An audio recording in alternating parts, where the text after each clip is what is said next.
السلام علیکم ورحمۃ اللہ وبرکاتہ۔ بسم اللہ الرحمن الرحیم والصلاة والسلام علی رسولہ الکریم، اما بعد۔ خواتین و حضرات، حالات حاضرہ پر مشتمل پروگرام اسلام کے مطابق کے ساتھ خلیق الرحمن آپ کی خدمت میں حاضر ہے۔ آج 11 ربیع الاول ہے اور کل انشاءاللہ 12 ربیع الاول ہے۔ 12 ربیع الاول نہ نبی علیہ السلام کی تاریخ پیدائش ہے اور نہ ہی تاریخ وفات ہے، لیکن چونکہ ایک سلسلہ چل نکلا ہے کہ ربیع الاول میں سیرت النبی پہ بات ہوتی ہے صلی اللہ تعالی علیہ وآلہ وسلم، تو اسی مناسبت سے میں نے چاہا کہ آپ کے سامنے سیرت النبی صلی اللہ علیہ وسلم کا اصل مزاج رکھا جائے، اور اس کی ضرورت اس لیے پیش آئی، آج تمام افراد، مسلم معاشرے بلکہ دینی تحریکیں سیرت النبی صلی اللہ علیہ وسلم کے پیغام کو عام کرنے میں مصروف ہیں، بہت بڑی تعداد عمل کرنے میں بھی مشغول ہے۔ اللہ تعالیٰ ہمیں دونوں کی صفوں میں شامل فرمائے۔ لیکن مسئلہ یہ ہے کہ یہ بات سمجھنے کی ضرورت ہے کہ سیرت النبی صلی اللہ تعالی علیہ وآلہ وسلم کا اصل پیغام کیا ہے اور سیرت کا اصل مزاج کیا ہے، وہ بنیادی مزاج کیا ہے جس سے سیرت کی پہچان ہوتی ہے۔ خواتین و حضرات، دنیا کی ہر قوم، ہر برادری، ہر جغرافیہ اپنا ایک مزاج رکھتا ہے۔ اپنے اس مزاج کی وجہ سے ایک قوم کی پہچان ہوتی ہے، ایک برادری کی پہچان ہوتی ہے، ایک قبیلے اور خاندان کی پہچان ہوتی ہے، ایک مملکت اور ریاست کی پہچان ہوتی ہے۔ کچھ اس کے اندر بنیادی صفات ہوتی ہیں، کچھ بنیادی کسی بھی قوم اور برادری کے خد و خال ہوتے ہیں جس کی بنیاد پر اس کی پہچان ہوتی ہے۔ ہر صفت پہچان نہیں بنتی، کچھ ایسی خوبیاں ہوتی ہیں جو باقاعدہ ان کا پاسورڈ ہوتی ہیں، ان کی علامت بن جاتی ہیں۔ سوال یہ پیدا ہوتا ہے، اسلام کا وہ مزاج کیا ہے جس سے اسلام کی پہچان ہوتی ہے؟ سیرت النبی صلی اللہ علیہ وسلم کا اصل وہ تعارف کیا ہے جس کی بنیاد پر سیرت کی پہچان ہوتی ہے؟ تو یاد رکھیے، ایک جملے میں ہم باقی ساری انشاءاللہ اسی پہ تفصیلاً بات کریں گے، اللہ تعالیٰ نے چاہا مختصر سے وقت میں، تفصیلاً تو خیر بات نہیں ہو سکتی۔ ہماری کوشش یہ ہوتی ہے ہم آپ کے سامنے نظریاتی گفتگو کیا کریں، جو آج کل سوشل میڈیا کے دور میں مزید نایاب ہوتی جا رہی ہے، کیونکہ ہر بندہ ریٹنگ چاہتا ہے، ہر بندہ نہیں چاہتا کوئی مجھ سے ناراض ہو جائے، ناراض ہو جائے گا اس کی ریٹنگ کم ہو جائے گی، یا کیا کہتے ہیں اس کے چاہنے والے کم ہو جائیں گے۔ تو الحمدللہ ہماری کوشش ہوتی ہے کہ ہم ان چیزوں کی پرواہ کیے بغیر آپ کے سامنے نظریات کو فوکس کر کے بات کریں۔ تو اسلام کا کی وہ بنیادی صفات کیا ہے جس کی بنیاد پر اسلام کی پہچان ہوتی ہے؟ سیرت النبی صلی اللہ علیہ وسلم کا وہ بنیادی تعارف کیا ہے؟ سیرت کا وہ بنیادی مزاج کیا ہے جس کی بنیاد پر سیرت النبی صلی اللہ علیہ وسلم کی اصل پہچان ہوتی ہے؟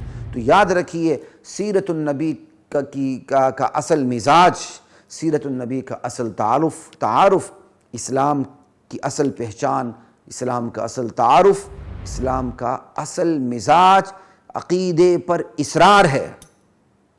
اور عقیدے میں سے بھی عقیدہ توحید پر 3 بنیادی عقائد ہیں: عقیدہ توحید، عقیدہ رسالت اور عقیدہ آخرت۔ عقیدہ توحید ان تینوں میں بنیادی ہے۔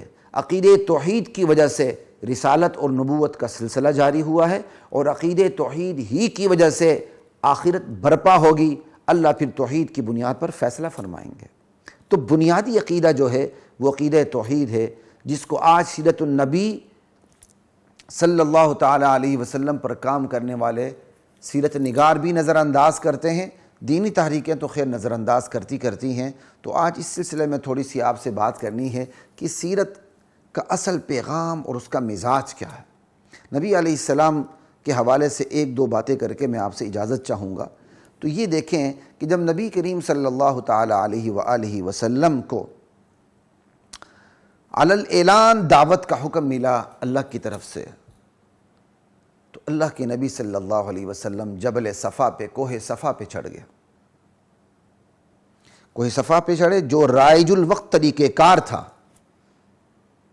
کہ ہنگامی بنیادوں پر اگر قوم کو ایک پیغام پہنچانا ہو قوم کو کسی بہت بڑی خبر سے آگاہ کرنا ہو، قوم کو کسی بہت بڑے خطرے سے آگاہ کرنا ہو، تو رائج الوقت طریقہ کار یہ تھا کہ آگاہ کرنے والا بندہ پہاڑ کی چوٹی پہ چڑھ کے منادی کرتا تھا، اعلان کرتا تھا۔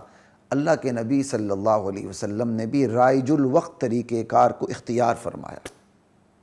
کوہ صفا پر چڑھے آپ، تو یہ رائج الوقت طریقہ کار کو آپ تھوڑا سا ذہن میں رکھ لیں۔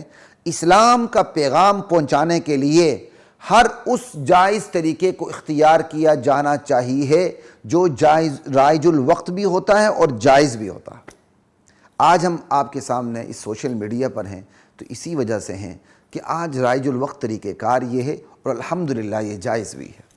اگر ہم اس حقیقت کو نظر انداز نہ کریں تو ہم سوشل میڈیا پہ کبھی اور اپنا پیغام پہنچانے میں، نئی نسل تک اپنا پیغام پہنچانے میں ہم پیچھے نہ رہیں۔ بڑے بڑے لوگ اس طریقہ کار کو نظر انداز کر دیتے ہیں، اور ہوش تب آتی ہے جب آڈینس پر گمراہ لوگ قبضہ کر لیتے ہیں، پھر ہم اپنی آڈینس کو چھڑانے کے لیے اس وقت بیدار ہوتے ہیں، اس وقت پھر بہت دیر ہو چکی ہوتی ہے۔ خیر، آپ سے یہ ایک نقطے پہ بات کرنی تھی کہ نبی کریم صلی اللہ تعالی علیہ وآلہ وسلم نے رائج الوقت طریقہ کار کو اختیار فرمایا۔ یہ اہم ترین نقطہ ہے۔ رائج الوقت طریقہ کار کو اختیار فرماتے ہوئے آپ کوہ صفا پہ چڑھے اور آپ نے منادی کی۔ آپ نے کہا، قوم، میری قوم، میں تمہیں کھلا ڈرانے والا بن کے آیا ہوں۔ انی لکم منہ کیا کہتے ہیں اب عربی عبارت مجھے یاد نہیں آ رہی ہے ایگزیکٹ، تو کہیں یہ نہ ہو کہ قرآن کی کوئی آیت اس طرح مل جائے۔ آپ نے پوری قوم کو کھلا ڈراوا دیا۔ یہاں صرف میں اتنی بات کرنا چاہوں گا کہ نبی علیہ السلام نے ایک نقطہ یاد رکھیے، رائج الوقت طریقہ کار اختیار فرمایا۔ ایک نقطہ یہ ہوا۔ دوسرا نقطہ یاد رکھیے، نبی کریم صلی اللہ علیہ وسلم نے پیغام پہنچانے کے لیے رائج الوقت طریقہ کار کو اختیار کرنے کے ساتھ ساتھ کھلی دعوت دینے سے پہلے قوم کے سامنے اپنا کردار رکھا کہ قوم، اگر میں تمہیں خبر دوں، اور یہ باقاعدہ بخاری کے اندر ہے، صحیح بخاری کے اندر ہے، کتاب التفسیر میں، اگر میں تمہیں خبر دوں کہ تم پر ایک لشکر جرار حملہ آور ہونا چاہتا ہے، اگر میں تمہیں خبر دوں، مفہوم اس کا یہ ہے، تو کیا تم میری تصدیق کرو گے؟ قوم نے بیک وقت کیا، ہم نے تو آپ کو ہمیشہ سچا پایا ہے، ہم کیوں نہیں تصدیق کریں گے آپ کی؟ پھر آپ نے جزا اور سزا کی بات کو سامنے رکھا، آخرت کی طرف دعوت دی، اللہ کے دین کی طرف دعوت دی۔ کیا مطلب یہاں دوسرا نقطہ یہ ہے، نبی علیہ السلام نے دعوت دینے سے پہلے قوم کے سامنے اپنے کردار کو رکھا۔ ہمیں بھی یہی طریقہ اختیار کرنا چاہیے کہ داعی کا کردار اتنا بلند ہونا چاہیے کہ دعوت پر اس آنچ نہ آئے۔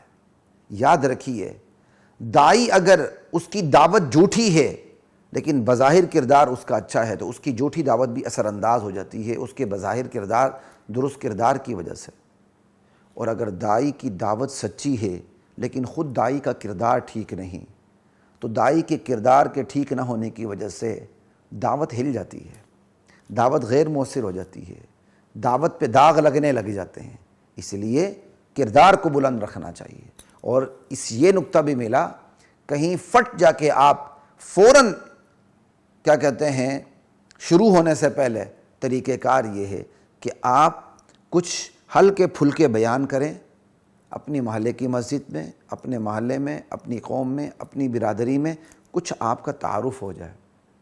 اب جب تھوڑا سا ہلکا پھلکا تعارف ہو جائے، لوگ مانوس ہونا شروع ہو جائیں، پھر کھل کر توحید کی دعوت آہستہ آہستہ دینی شروع کر دیں۔ پہلے اجمال رکھیں، بعد میں اس کی تفصیل بیان کرنی شروع کر دیں۔ اس کردار کی روشنی میں بات کر رہا ہوں کہ نبی علیہ السلام نے دعوت دینے سے پہلے اپنے کردار کو سامنے رکھا قوم کے سامنے، اور قوم نے اعتراف کیا آپ کے کردار کا۔